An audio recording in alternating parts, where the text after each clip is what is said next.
So, essentially I wrote my essay about death and its relation to the meaning of life and why people feel compelled to create meaning in their lives. And so I started off by reading Slaughterhouse-Five, and it was primarily about time travel and war and death.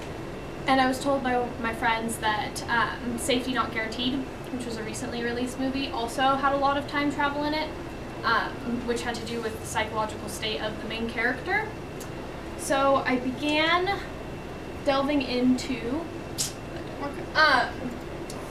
the concept of time travel, which was the most apparent theme that was similar between the two texts.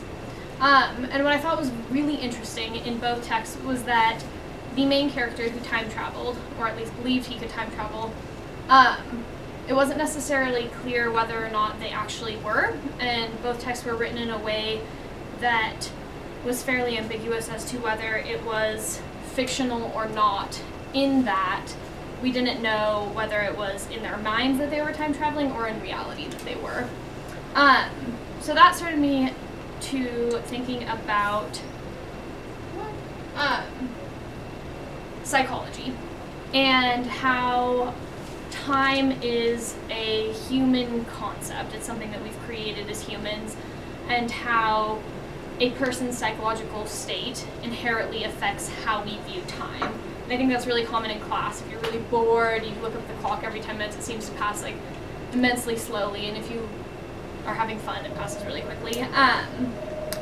And in the texts, both of the characters seem to time travel in response to some trauma, and it was almost like a device for them to cope, a coping mechanism.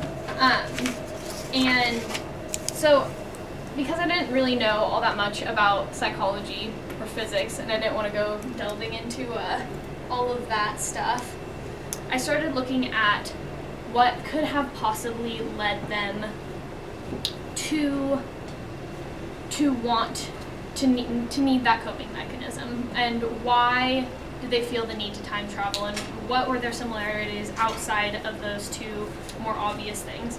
And what was very apparent to me was that the theme of death was evident in both. In Slaughterhouse-Five, the main character, Billy Pilgrim, is in World War II, and he gets captured as a prisoner of war and sent to the slaughterhouse, which is in the basement of the slaughterhouse, and he's able to survive the bombing of Dresden. This is a picture of the bombing of Dresden right here. And he survives and comes out, and there's thousands and thousands of people dead, both enemies and allies, and he's quite traumatized by the whole experience. And as a result, as one of my sources said, he thinks that he's time traveling. And she, the source that I'm speaking of, argued that his time travel was a result of post-traumatic stress disorder. Whereas in Safety Not Guaranteed, both of the characters are wanting to time travel to go back and see loved ones, or to change the past so that a certain person doesn't have to die, because they're trying to change the imminence of death for a specific person.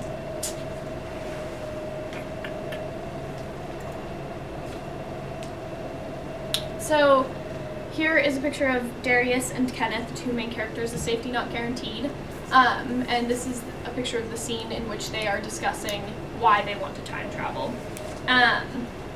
So when I was thinking of what to do my TED Talk on, I was really nervous to talk about the subject of death, because I think it's a fairly taboo subject. I think we don't really talk about it in our culture for fear of like offending someone or bringing up some emotional response, or saying something that's out of your place. And so I was hesitant to talk about it, but since it was what I wrote my essay on, I figured I'd go for it. And so in Safety Not Guaranteed, at the end, they end up time traveling, or at least that's what is apparent to me. They disappear in this flash of light on this like homemade time machine in this raft in the middle of the ocean, and I was talking to Abby about it, and she thought that they died. And so the ending is very ambiguous and unclear because we don't know what happens after that, because it abruptly ends. And that left me feeling really overwhelmingly sad. And I couldn't figure out why I felt so sad, but I didn't like the movie. I thought it was bad, and I thought that there should be a more clear ending and that we should know why they time traveled and what ended up happening and if they were successful or not. And that was a really clear connection to me to death, because as audience members, as we are with the movie, we don't know what happens next when someone dies. We can have faith, or we can believe that something good happens to them, just like we could in the movie. We could believe that they did time travel and have faith in them, or we could think more scientifically and we could say that's impossible, so they must have died and that's just it. Or we could think a number of things. But it's super ambiguous because we don't know, and so the connection between the ending of Safety Not Guaranteed and that connection to death, I think, was what made me so sad when I started to analyze it. And so that leads me to my final point, which was that it is because we cannot know what happens afterwards, because we cannot see it and experience it, we search to create meaning of life, because it's the only way that we can find purpose or come to an understanding with it.